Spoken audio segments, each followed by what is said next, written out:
Bien, pues vamos a comenzar con la última de nuestros slots que teníamos preparado para vosotros, con nuestra mesa redonda, y para ellos vamos a contar con tres grandes expertos, como no podía ser de otra forma.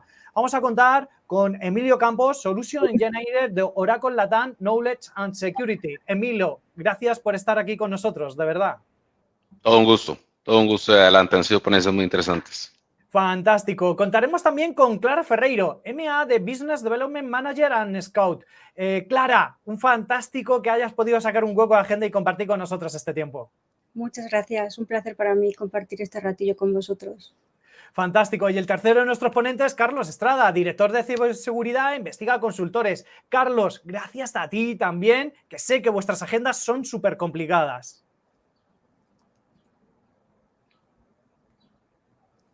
¿No te hemos oído, Carlos? Disculpa, estimado. Sí, Pascual. Buena tarde en Madrid a todos. Fantástico, Carlos. Oye, pues fijaros, tenemos una mesa redonda, ya compartí con vosotros la semana pasada cuál era la orientación del tema y es por dónde empezar un proyecto de ciberseguridad. Entendemos que hay muchas empresas, sobre todo pequeñas y medianas, que están viendo que sus acciones de teletrabajo, como decíamos antes con Oriol, porque son más tecnológicas quizás si se empiezan a meter en temas de la blockchain, metaverso, pero hay muchísimas empresas de muchísimos sectores, de cualquier sector, tenga canales de e-commerce o no, que necesita empezar a meter capas de seguridad a lo que es su compañía. Vale, y entonces pues empiezan a aparecer las primeras dudas de estos emprendedores, de estos directivos, que sus empresas se alejan mucho de estas tecnologías y que, oye, ¿por dónde tengo que empezar? Tengo que empezar por el equipo técnico, tengo que empezar por contratar un CISO, tengo que empezar por darle orden a mi tecnología. Bueno, vamos a comenzar y os voy a ir lanzando la pregunta, si te parece, Emilio, a ti en primer lugar. ¿Es habitual que una pequeña, mediana empresa, cuando empieza a controlar o a decidir que va a empezar con temas de ciberseguridad, esa auditoría es quizás el primer elemento por donde tiene que empezar? Empezamos contigo, Emilio. Vamos a ver, realmente la auditoría sí nos va a dar un punto de partida y normalmente podríamos arrancar por esa parte. Sin embargo, hoy en día y un poco en función de lo que hemos estado comentando, existen además un conjunto de frameworks, y ahí podemos hablar del NIST, y podemos hablar de frameworks como el ISO 27001, COVID, demás, o inclusive para aquellas que ya están dentro de los temas de metaverso, el XRSA, como bien lo mencionaba Lore, que nos da una base por donde nosotros podemos iniciar. Independientemente de que escojamos un framework o que sea un punto de auditoría, hay elementos básicos que debemos de tomar en cuenta cuando estamos hablando de seguridad, sobre todo, digamos, a un nivel un poco más bajo, pero que no deja de ser la realidad para todos los elementos. Y entonces, lo primero que yo necesito hacer es identificar. Entonces, yo necesito identificar directamente cuáles son mis datos sensibles, dónde se encuentran los elementos, cuál es mi superficie de ataque, que además hoy sabemos poco con el COVID, poco con el teletrabajo que se ha expandido. Una vez yo identifico mis datos sensibles o mi información sensible, entonces tengo que empezar a hacer la protección, ¿no? Y entonces en protección ahí sí hablamos, que se ha mencionado mucho del MFA. Yo necesito tener un control granular realmente de las identidades, tanto de mis dispositivos como de mis usuarios, ¿no? Entonces, si vamos viendo una guía de cómo irnos protegiendo, entonces identifico, a partir de ahí empiezo a segregar funciones o a proteger, a detectar, y entonces ahí podemos hablar de firewall, podemos hablar de toda la parte de auditoría y finalmente toda la parte de cómo yo respondo, ¿no? Es decir, voy a responder con medidas de alta disponibilidad, porque recordemos que cuando nosotros hablamos de ciberseguridad o de seguridad en general, hay una triada muy famosa, ¿no? Que es la disponibilidad, la confidencialidad y el control que yo tengo a esos datos, ¿no? Que sean controles ciertos siempre. Y finalmente recuperar, ¿no? Es decir, tuve un ataque, porque es importante entender que hoy en día no importa qué tan grande o pequeña sea la empresa, no importa en qué sector esté, no importa inclusive si es, digamos, población civil, la realidad del caso es que nos van a atacar. Hoy en día no es si nos van a atacar o no, sino cuándo nos van a atacar. Entonces, ¿cómo me estoy protegiendo yo a través de eso? Para finalizar un poco, digamos ya para hablar sobre el metaverso y los diferentes elementos, ve que interesante la realidad. Hoy en día hay reuniones de hackers. Hoy en día nace un nuevo servicio que es el Ransom as a Service, ¿no? Entonces, yo contrato para que me ataquen directamente, ¿no? Y entonces, ahí yo levantaría más bien la mano y diría, bueno, ¿y los auditores están tan al día para poder pensar y empezar a atacar esos sistemas, ¿no? Entonces, hoy en día no necesariamente es protección, hoy en día debemos de centrarnos en la prevención absoluta, y es un poco lo que hablan estos nuevos frameworks, ¿no? Entonces, eso es un poco, digamos, como para resumir, yo debería de identificar, proteger, detectar, controlar y recuperar, ¿no? Es mi base, y a partir de ahí hay varios frameworks que trabajan sobre eso. Perfecto, perfecto, Emilio. Clara, ¿qué opinas? Tú que también trabajas con muchas empresas en este sentido, la auditoría es el punto de inicio, ¿podemos hacerlo nosotros personalmente? ¿Podemos realmente, como decía Emilio, oye, si empezamos a trabajar esa disponibilidad, confidencialidad o control, una auditoría es algo que yo tengo que buscar con estos auditores que a lo mejor no están tan formados en las últimas tecnologías, o es que no hay otra? Tenemos que empezar por aquí. Bueno, depende mucho del grado de madurez digital y del grado de conocimiento de ciberseguridad, ¿no? Lo que se viene a clasificar, pues tu empresa es una empresa cibernovata, es una empresa ciberexperta. Si es una empresa ciberexperta, pues posiblemente ya tengas muchos gaps cubiertos y, bueno, puede ser que no te haga falta contratar una auditoría, pero si estás empezando en el mundo de la ciberseguridad, es cierto, como ha dicho Emilio, que hay muchas normas, hay muchos estándares, hay muchos marcos en los que nos podemos fijar, los famosos ISOs 27000, el 27001, el 27002, bueno, pues si trabajas y gestionas datos de tarjetas de crédito, el PCI DSS, si tienes y trabajas con datos de carácter personal de tus clientes, la ley de protección de datos, que es muy restrictiva, sobre todo en Europa. Si quieres trabajar con las administraciones públicas, el Esquema Nacional de Seguridad en España y sus equivalentes en los países, entonces es posible que te sientas un poco perdido, por donde tengo que empezar. Entonces, hacer una auditoría, tener claro lo que tienes, tener claro cuál es tu negocio, a qué te dedicas, como ha dicho Emilio, cuál es tu superficie de ataque, cuáles son tus vulnerabilidades, es muy importante para empezar en el mundo de la ciberseguridad. Y luego también es muy importante saber que la ciberseguridad no es un proyecto puntual que empieza y termina, es un proceso que siempre se tiene que estar revisando, porque, bueno, cuando implementamos controles y medidas de higiene básicas como un firewall, un antivirus, el parcheado correcto de nuestros servidores y sistemas, la gestión de vulnerabilidades, los hackers y los ciberdelincuentes se vuelven más sofisticados y vemos ataques cada vez más sofisticados que combinan muchas piezas, una vulnerabilidad aquí, un DDoS por allá, un poco de ingeniería social, y al final ellos evolucionan y cada vez son más sofisticados para conseguir burlar las defensas y conseguir sus objetivos. Claro, ellos evolucionan y nosotros en la misma medida tenemos que hacerlo. Ellos viven de eso y el resto de empresas lo consideramos como un gasto, una inversión en algunos casos, pero sí, tenemos que seguir evolucionando sobre ellos. Te quería preguntar, Carlos, también sobre este tema de la auditoría, quizás, como mencionaba Clara, haber pasado por un sello de calidad tipo 27000, por una norma de este tipo, que ya te empieza a ordenar un poquito la arquitectura, los sistemas, la información, ¿sería recomendable? ¿O directamente para ir más rápidos, oye, buscamos una serie de consultores, nos vamos a una auditoría y empezamos más rapiditos por aquí? Claro que sí, estimado Pascual. Como menciona Clara, quizá es fácil perderse a nivel internacional porque tenemos 18 grandes marcos y más de 50 certificaciones. Aún así, no se inventa el hilo negro. La mayoría de ellos están basados en los controles del NIST, que es el Instituto de Tecnología del Departamento de Comercio de Estados Unidos. Entonces, muchos de estos certificaciones y marcos de ahí vienen, pero también comentar que mucho influye la cultura. Y pensando en las pymes, en Iberoamérica, por estos 15 años que nosotros tenemos de experiencia en consultoría, el 80% de los proyectos son reactivos. Una vez de que ya está el problema, de que ya hay un hackeo, y es importante que la empresa, sobre todo para nuestra audiencia, identificar de dónde va a venir el problema. ¿Quiénes son nuestros atacantes?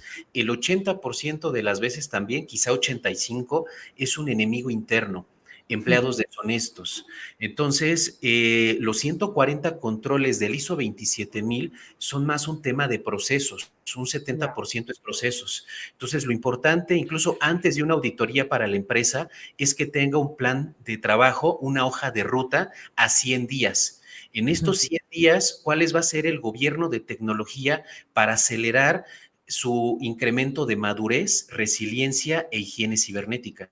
Claro, claro. Y es que, como decimos siempre en estrategia, si no sabes a dónde vas, pues cualquier camino que cojas va a ser bueno, porque llegarás a un lado y dirás que a ese nivel de seguridad que has llegado es el bueno si previamente no tenías definido unos objetivos, un alcance bastante claro. Ese plan de trabajo, esa hoja de ruta son importantísimos y debería ser parte, un anexo muy claro de cuál es la estrategia de la compañía, esa orientación a largo plazo. Y esto no puede faltar ya dentro de un plan estratégico, al igual que tenemos un plan de operaciones, un plan de recursos humanos, tenemos un plan de financiación, un plan de internacionalización, un plan de ciberseguridad, un plan de seguridad va siendo cada vez algo más habitual y sobre todo con todas las nuevas tecnologías que nos vienen detrás. Pues volvemos contigo, Emilio. Estamos hablando de este plan de trabajo, estamos hablando de esta hoja de ruta. Si tuvieras que decirle a una serie de compañías por dónde tienen que empezar sus proyectos de ciberseguridad, empezaríamos por aspectos organizativos, más bien por aspectos técnicos, que siempre estamos hablando de ese firewall, de esa VPN, de aspectos de esos antivirus, o estaríamos hablando de formación, o estaríamos hablando de todos a la vez. ¿Por dónde empezarías, Emilio? Yo creo que es un poco de todos a la vez y te voy a mencionar un par de cosas interesantes. Me temía que la respuesta iba a venir por aquí, que todos a la vez. Es que vamos a ver, porque depende un poco de dónde está la empresa, ¿no? Existen muchas empresas que se ven obligadas a empezar por la parte de regulaciones, ¿no? Bien lo mencionaba la compañera, si manejo tarjetas de crédito tengo que tener PCI DSS, si manejo información personal tengo que tener GDPR, entonces para yo poder operar, además tengo esa regulación encima, ¿no? Ahora bien, si yo tuviera que escoger alguna de todas, yo empezaría por la educación, ¿ok? Porque nosotros hemos de entender que cuando yo hablo de seguridad y cuando hablo de cualquiera de estos controles, es un conjunto al final del día de personas, de procesos y de herramientas. Y como bien decimos, yo podría tener todos los juguetes, ¿verdad? O sea, todos los juguetes de seguridad, pero si no los implemento y no hay un conjunto de normas o de reglas y mi gente no está, digamos, proactivamente trabajando en función de ello, entonces flaco favor hace. Hablábamos, por ejemplo, de los famosos Security Awareness Training, que es un check que se hace una vez al año. Bueno, eso realmente no es eficiente hoy en día y entonces deberíamos de estar lanzando campañas de phishing. Bueno, perfecto, pero una campaña de phishing no va a ser exitosa en el tanto se hayan detectado 30 o 40 links o clics, ¿no? Es un robo de información. Si no es exitosa en el tanto, ¿cuántas personas realmente toman la acción y reportan que llegó un correo, digamos, malicioso? Porque normalmente nada más queda ahí. Llegó, no le hice clic. Entonces, si tenemos, y se habla en general, si tenemos un 20, un 30% de esa respuesta, ya eso es una campaña exitosa, porque sabemos que son conscientes y están tomando acción. Ahora, perfecto, bien. Y luego, a partir de ahí, sí, generalmente iniciamos por regulaciones, pero lo que debe de suceder es que debe existir junto con el CISO, yo siempre hablo de un board de seguridad, porque hablábamos de estrategia, qué es lo que nos encontramos y que yo discuto muchas veces con los clientes. La estrategia de la compañía va para un lado y la estrategia de tecnología o de seguridad va hacia el otro.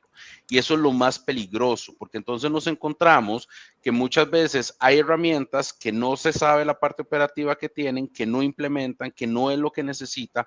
Entonces necesitamos llegar a una convergencia donde realmente el plan estratégico de la compañía y el plan de tecnología o de seguridad vaya empujando o vayan un poco hacia hacia el mismo lado, ¿no? Entonces, esos son, digamos, los diferentes elementos por donde yo considero deberíamos ir iniciando un poco, ¿no? Perfecto, perfecto. Mira, alguien en el chat además también nos decía, Pablo Figueira, nos decía, oye, las ISO son cumplimiento y gobierno de la organización, es una guía a seguir, pero esto no hace que estemos realmente a salvo de estos Totalmente, ciberataques. Exactamente. Y por aquí totalmente, nos daban totalmente. también la respuesta. Clara, te lo voy a plantear de otra forma. Imagínate, somos una empresa que fabrica puertas acorazadas, ya que estamos hablando de seguridad, y que ahora empieza a teletrabajar sus trabajadores y que empieza a tener un portal de e-commerce y que empieza a buscar open data por ahí, que está abierta, pero la que la necesita por sus sistemas. Una empresa de este tipo, ¿por dónde empezarías tú? ¿Empezaríamos igualmente, como dice, por regulación? ¿Empezaríamos por formación, por tecnología?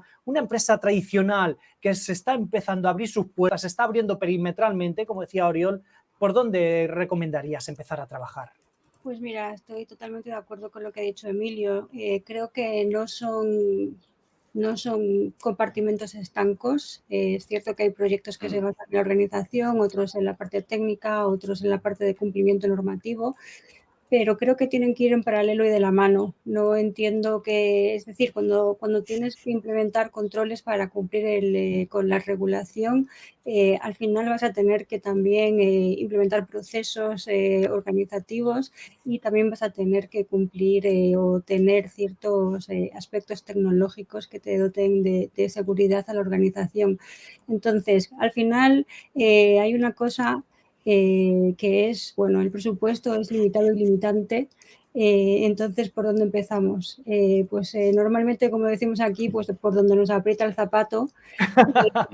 Entonces, pues si nos están atacando, pues a lo mejor ponemos énfasis en la parte técnica para solucionar esos ataques.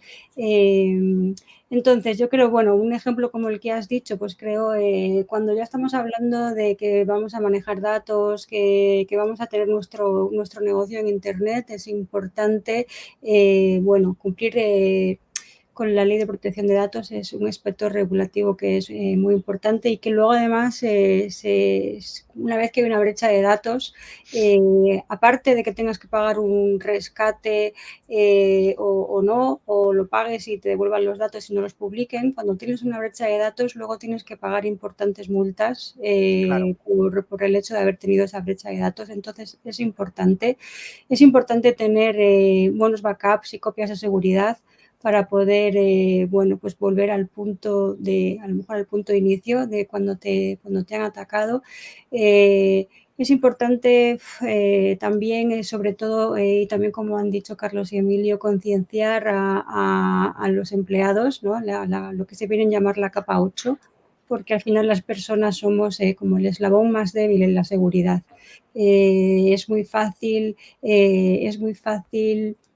o es más fácil conseguir que una persona te dé datos sin querer que a lo mejor penetrar los sistemas informáticos de una empresa. Va a ser Entonces, más fácil entrar en la mente de una persona que entrar dentro de un sistema firewall, protegido por un firewall.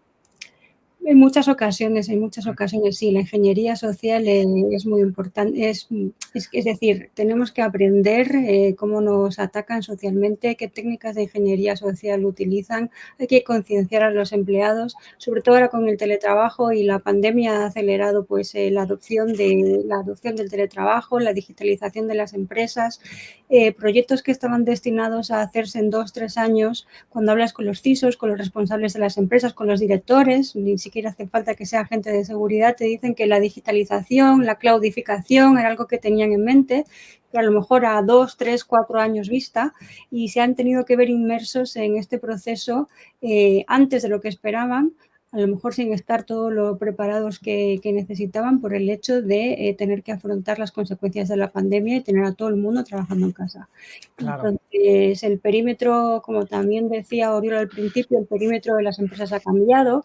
Ahora el edge de nuestra empresa es un poco el mundo. Los routers son los routers de los empleados en casa. La concienciación es muy importante. Y luego, pues bueno, yo creo que hay que empezar por tener medidas de higiene básicas, tener un buen antivirus, tener pues eso parcheado, tener una buena gestión de las vulnerabilidades, intentar prevenir lo máximo posible y después pues tener sistemas que detecten qué está pasando, tener una buena visibilidad de lo que está pasando en tu empresa y también sistemas de remediación o de mitigación, porque no nos olvidemos que la seguridad es un ciclo: prevenir, detectar y mitigar. Y bueno, pues yo empezaría por ahí, tener una buena visibilidad y tener una buena concienciación e información a los empleados. Fantástico, Clara. Pues mira, a Carlos le voy a voltear un poquito la pregunta, ¿por dónde empezar? Hay algunas empresas que deciden, oye, vamos a empezar con estos temas de seguridad porque los necesitamos y vamos a contratar un CISO. Alternativa 1. Alternativa 2, necesito empezar a tener controlado temas de ciberseguridad y voy a coger a los 4 técnicos que tengo contratado, que son técnicos de IT, y que me lleven ellos también la ciberseguridad. ¿Estas alternativas son buenas? ¿Hay que coger alguna de ellas o habría otras mejores?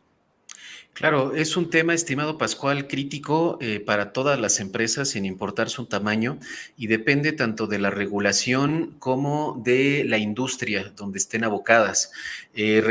Por ejemplo, si lo ponemos en perspectiva internacional, de las 500 principales empresas de Forbes, solo el 65% tiene un CISO o ha tenido un CISO. Muchas han preferido, por ejemplo, un esquema de subcontratación para tener toda esta consultoría como servicio administrado.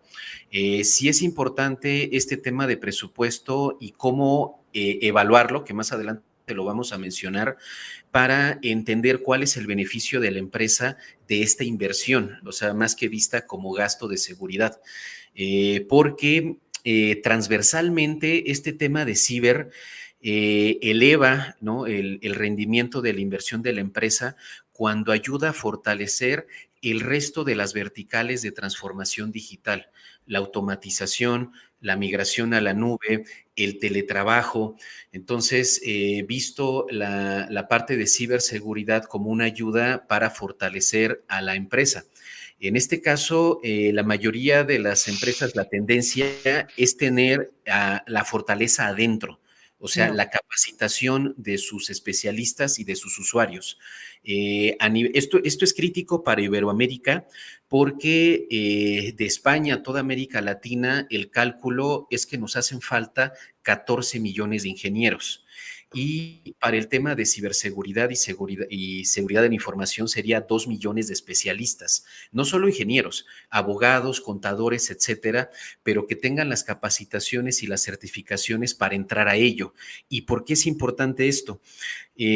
También comentar, la mayoría de las empresas no sabe qué es lo que ha cambiado a raíz de la pandemia.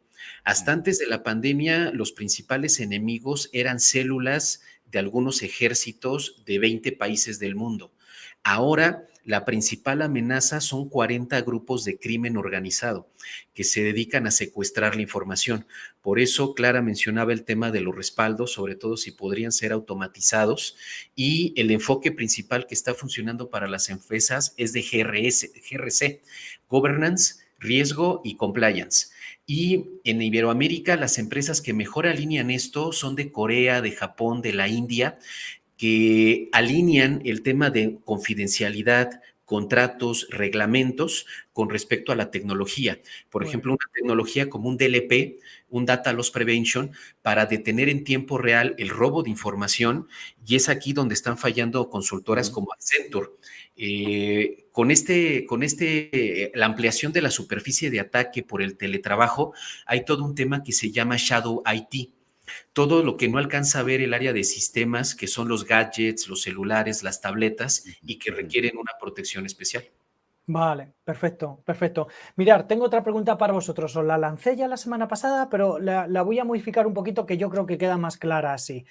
Si me tuvierais que decir cada uno de vosotros una barrera, una limitación del por qué las empresas, muchas de ellas, aún no han empezado por temas de ciberseguridad, ¿cuál pensáis cada uno de vosotros? Si no vale repetir, ¿cuál sería esa principal barrera, esa principal limitación que veis, el por qué estas empresas aún no han empezado? Emilio, ¿cuál sería para ti la principal barrera, limitación? ¿Por qué no han empezado todavía muchas de ellas?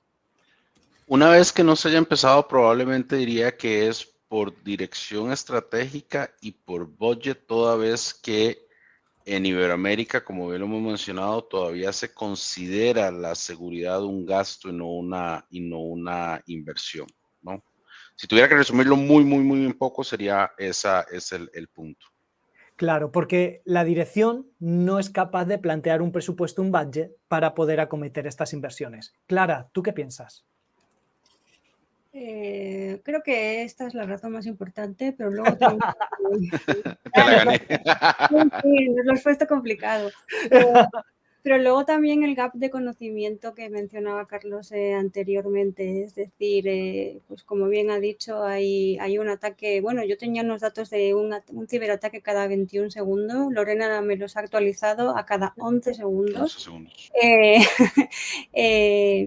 Hay muchos ciberataques muy diferentes y hay un gran gap de falta de conocimiento y de profesionales formados en el mundo de la ciberseguridad.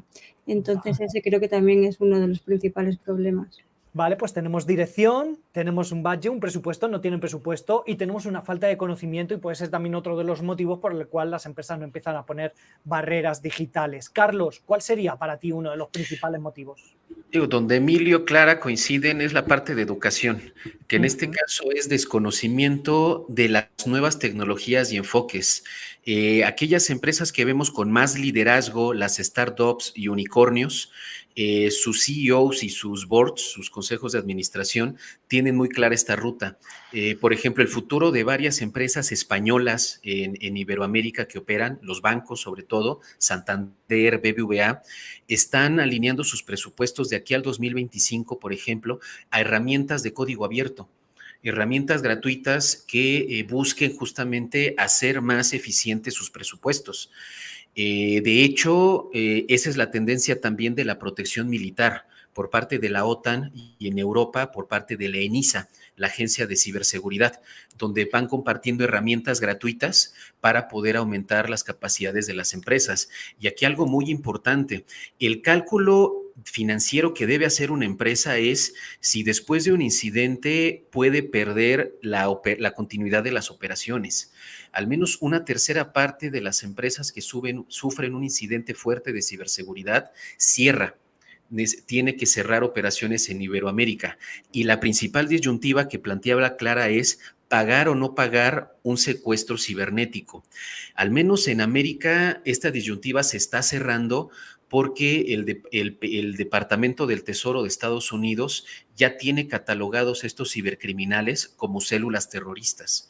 Entonces, pago de este rescate podría comprometer a la empresa con otro tipo de delitos como secuestro, extorsión, etcétera. Y mencionar que aquellas empresas que sí pagan, solo el 30% recibe la información y la mayoría de ellas es información incompleta. Fíjate, qué historia, claro, es preocupante. Cuando hay una extorsión, aunque tú decidas levantar la mano y pagar, posiblemente no sea la mejor de las soluciones, ni en ciberseguridad, ni en entornos reales de lo que hemos vivido de toda nuestra trayectoria como dentro de la humanidad. Vale, os traslado, voy a cambiar un poquito el orden para que no siempre contestéis en las mismas condiciones. Por ejemplo, empiezo por ti ahora, Clara. ¿Cómo medir el ROI a un proyecto de inversión en ciberseguridad? Imagínate que tengo que presentar a la dirección que necesitamos tantos recursos, necesito tanto presupuesto, necesito esto. ¿Cómo les convenzo en que el retorno de la inversión va a ser positivo para ello? ¿Cómo se lo presento? Bueno, creo que afortunadamente hemos evolucionado un poco. La ciberseguridad es un pilar básico del negocio y ya no se concibe una cosa sin la otra, sobre todo cuando estamos hablando de negocios digitales. Tradicionalmente, bueno, pues el retorno de inversión se medía como, digamos, cuántos ingresos conseguías con un gasto. Yo prefiero hablar de ROSI en lugar de ROI, Return of Security Investment, en el cual nos tenemos que plantear cuáles son las pérdidas esperadas por un ataque. Es decir, si me atacan, ¿cuánto dinero puedo perder? ¿Cuántos ataques se supone que voy a tener? Quizá la industria de la ciberseguridad no esté suficientemente... No madura en el sentido de que no haya conocimiento, sino conocimiento en el sentido de saber cuántas pérdidas me va a provocar un ataque determinado. y sabemos mucho sobre los grandes ataques, aquellos que son muy famosos. Por ejemplo, el ataque que es muy viejo, pero sigue siendo uno de los mayores ataques y brechas de datos de la historia, el ataque a Sony PlayStation hace ya algunos años. Pero sin ir más lejos, Demant, el principal fabricante de audífonos, sufrió recientemente un ataque que le ocasionó pérdidas de 95 millones de dólares. Estas cifras son muy grandes. Muy grandes, sí. Esto es verdad, pero bueno, se estima que para una pequeña empresa, pues la pérdida media por un ataque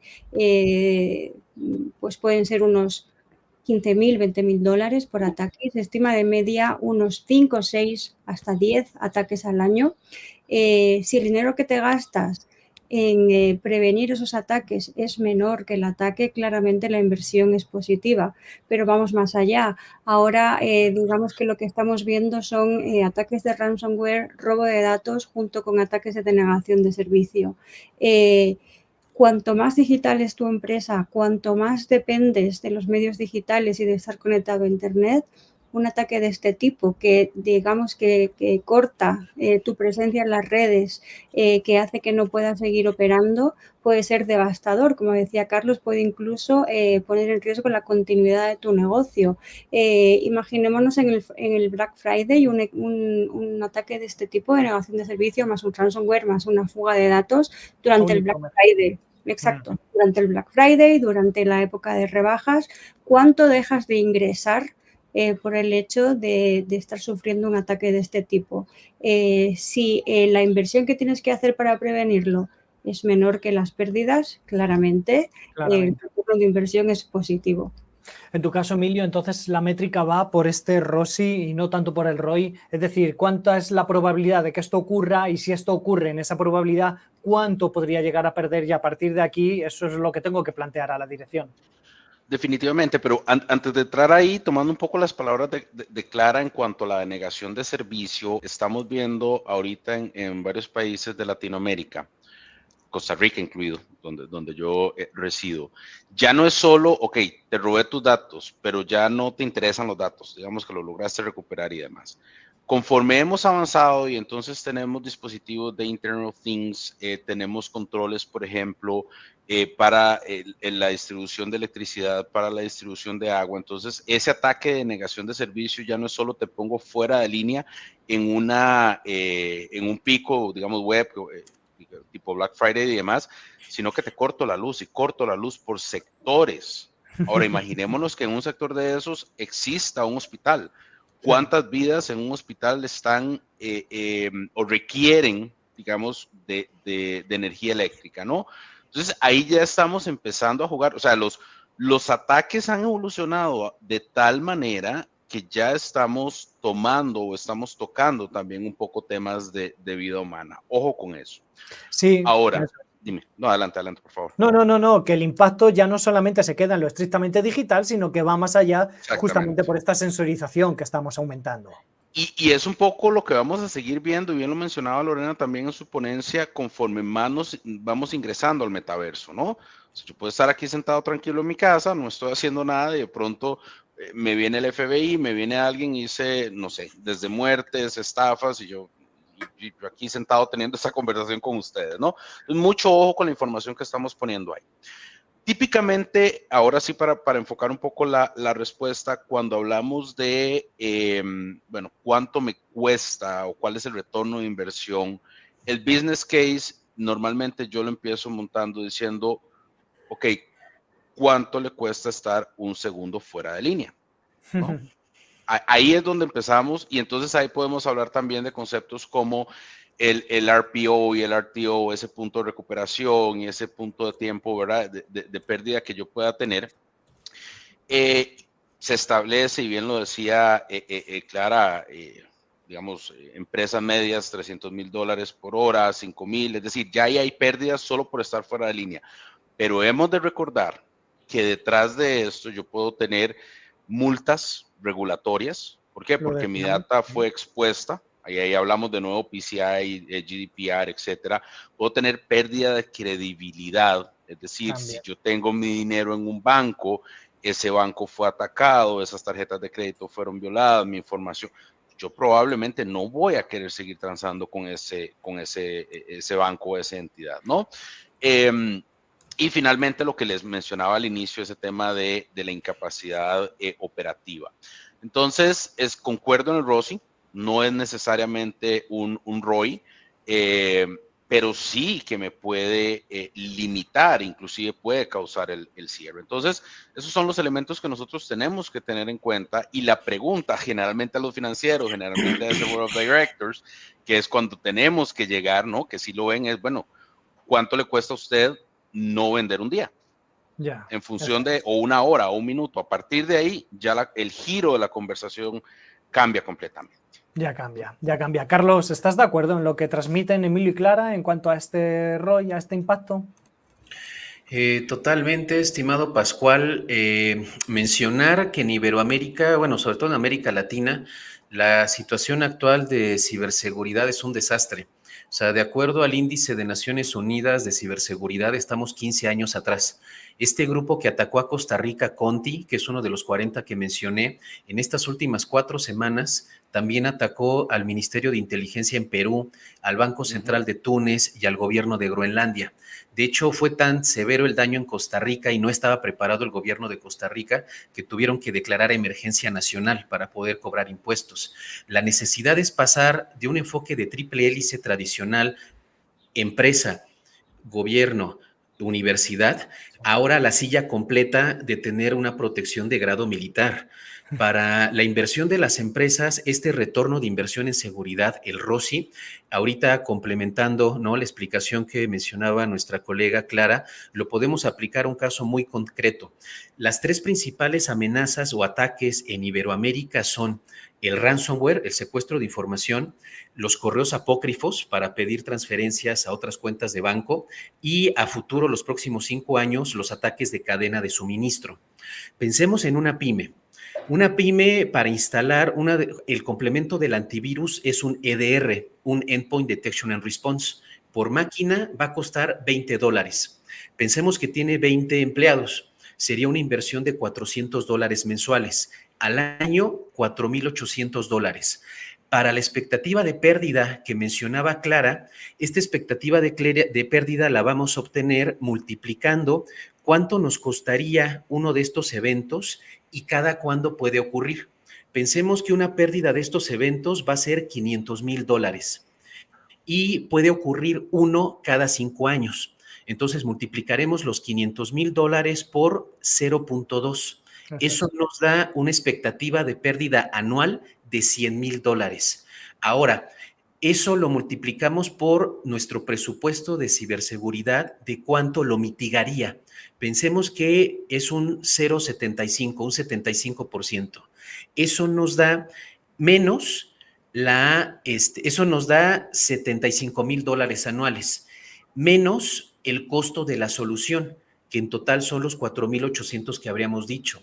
Entonces, frente a las 3 principales amenazas, correos apócrifos, ransomware y cadena de suministro, cada año, simplemente instalando un EDR, la empresa se ahorra $70,000.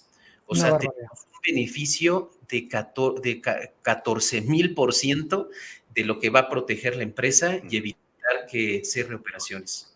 Es brutal el beneficio que hay por la inversión. Es por esta razón tan grande de 14,000% de retorno, de recuperación de la inversión, que el primer punto de toda la inversión de tecnología, antes que automatización, migración a la nube, Edge, RP, etcétera, el primer punto de inversión en todo el mundo para las 16 principales industrias es la ciberseguridad. Sí, y sin embargo, fíjate, cuando hablamos muchas veces con empresas estamos hablando siempre de innovación y siempre de fabricar de una forma más automatizada, pero pocas veces o menos veces las conversaciones van ligadas justamente a la no pérdida a través de la ciberseguridad. Vale, pues quiero terminar con vosotros. Dime, Clara. Si me permites muy rápidamente, también hay como otros factores que no son tan medibles, como el impacto en la reputación de marca, la imagen de marca, etcétera, pero hemos hablado Lo mucho comentaban, sí. Sí, pero hemos hablado también mucho de la cadena de suministros y los ataques a la cadena de suministros. Es decir, ahora mismo, para ser proveedor de ciertas empresas, necesitas cumplir una serie de requisitos de seguridad. Por lo tanto, implementar estos controles va a hacer que las empresas que sean más ciberseguras se diferencien con respecto a otras empresas que no lo son y, por lo tanto, van a tener más negocio. Fantástico, Clara, lo entiendo por ahí también, lo entiendo por ahí también.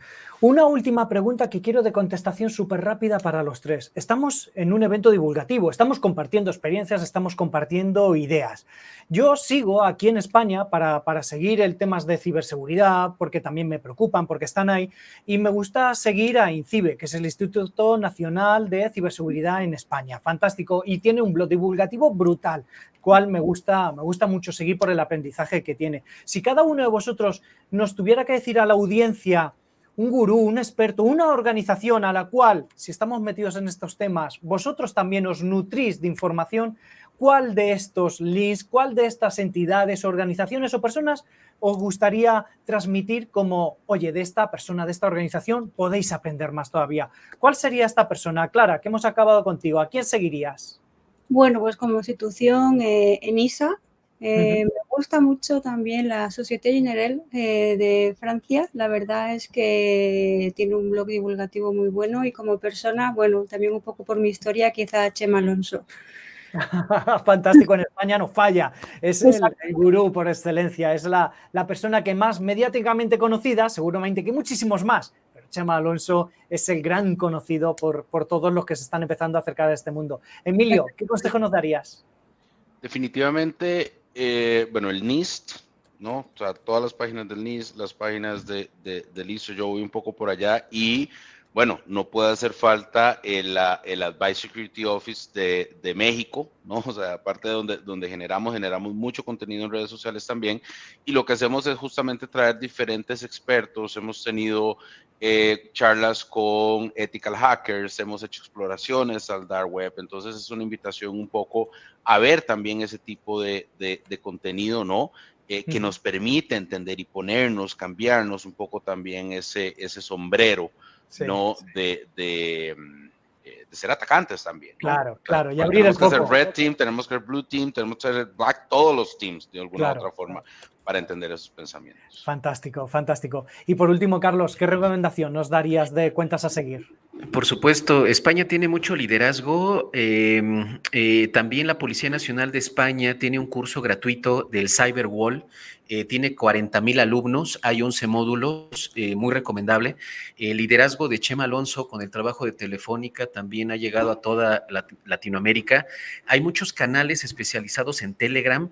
Lo malo es que hay muchos hackers. Entonces, algo más seguro es Clubhouse, las cuentas de los CERTs en Twitter y en Discord hay una comunidad de 3,600 ingenieros que se llama TrustedSec. Ahí conviven los expositores de la Conferencia de Defensa Internacional, que es la DEFCON. La DEFCON es la principal conferencia internacional junto con el Black Hat, porque desde hace años se muestran ahí los incidentes del futuro. Por ejemplo, ahorita en Iberoamérica hay un ataque que es el SC7 que no tiene defensa, a menos que haya una protección hacia la 5G, del robo de cuentas de chat y de banco, y desde hace 2 años en la DEFCON ya se había expuesto.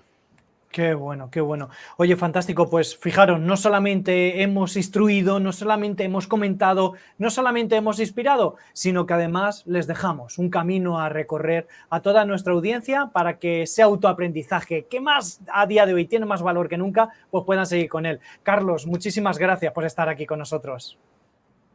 Mucho gusto. También mencionar que además del ROCI hay 35 proyectos y subdisciplinas de ciber, la forencia digital, la respuesta a incidentes, un programa de inteligencia cibernética, y esos 35 programas los debe considerar la empresa, ¿no? Como el análisis de vulnerabilidades y las pruebas de penetración. Fantástico, Carlos. Mil gracias. Clara, mil gracias por estar aquí con nosotros esta tarde. A vosotros.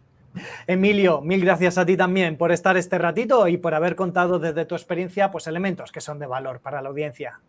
Nada, un gusto. Y yo quisiera un mensaje de cierre muy, muy importante.